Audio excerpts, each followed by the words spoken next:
Hello, sports fan. This is Stephen Hill for Sports Choice Plus. I'm bringing you a very special breakdown. I'm going to be covering the Tennessee Titans taking on the Minnesota Vikings. Before I get right into that, I want to make sure you go ahead and subscribe to the YouTube channel so you can get all the updates each and every time we do breakdown predictions for the NFL season. You don't want to miss any of that action or predictions, so definitely make sure you subscribe. Moving forward, you're looking at this game and you're looking at a disappointing Minnesota Vikings team. Coming into this season, I had so much promise for them. I thought that they were going to take the next step forward, but it's clear this team is missing Stephon Diggs. And when you look at just what he brought to the table on the offensive side of the ball, him going to Buffalo and them not having really a replacement for him really is showing itself. When you look at Adam Thielen cannot get open. You're looking at, the threat of having another wide receiver on the opposite side of the field that brings, some type of defense over there to double coverage or triple coverage sometimes. And it's not happening. Cousins is having to force the ball into different places because he doesn't have time to throw because of that offensive line. Dalvin Cook is not, since he got paid, is not having those same type of productive games as he had last year or the year before. And you're looking overall at Zimmer, what's going on with his defense? And you're asking yourself, as the head coach, what are you going to do to stopgap or fix these kind of things?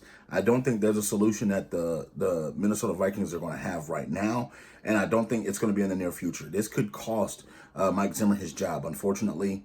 Love him as a head coach, but at the end of the day, the Minnesota Vikings are not winning right now. They're not looking like they're going to even be able to catch up to Green Bay because Green Bay is on fire right now, even with Chicago in division. I don't think they're going to be able to catch Chicago if they dig themselves in too much of a hole. Coming in against the Tennessee Titans, the Titans are 2-0. They've won 2 close football games. Vrabel, the head coach for the Tennessee Titans, is finding ways to motivate his guys, finding ways to put his guys into position on the defensive side of the ball and the offensive side of the ball to make sure they're successful. Ryan Tannehill, he's not going to come in and throw for 350 and 4 or 5 touchdowns. He's going to be a serviceable quarterback. He's going to make sure he puts the guys in right places. He's checking down.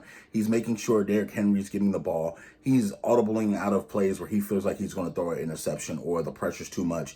They're doing winning by committee in Tennessee. They're not going to go for the big plays every single time. And you look at their defense. Since getting Jadeveon Clowney, I'm not going to say Clowney's the only reason why, but they have a different swagger. If you look at their team last year, late in the football season, when they lost to the Chiefs in that, playoff right before the Super Bowl, they lost their confidence, it looks like, as far as them not being able to be forceful, that pressure. Now they're playing a lot more physical this year, I've noticed. Clowney, even though he may not get to the quarterback, he is putting pressure on those offensive tackles and guards. When he's coming across and he's flashing across their face, he's disrupting what their scheme is. And then what that leading to is 2 or 3 guys are getting to the quarterback. They're causing pressure where you can now tip the ball, get an interception, cause a fumble. It's just different when you have a guy that's elite on your defense that's causing pressure and leading to guys getting one-on-one opportunities against the defense. That makes a hell of a difference when you're talking about creating turnovers or creating pressures or winning games that are close. Oftentimes you'll have 1 or 2 chances in a game to really separate yourself from the next team, and it may be simple getting to the quarterback, making sure they can't move that chain on that series, or making sure that you're blocking a pass attempt. Those are the key things that the Titans are doing, and I think they're going to win this football game. I think it's going to be a blowout, folks. I think that Minnesota's going to run the ball with Henry. They're going to get their wide receivers involved. I think that you're going to see a big game from the Tennessee Titans in this one, and I'm predicting a blowout, Tennessee Titans style. All you Titans fans, all you Vikings fans, leave your comments in the comment section below.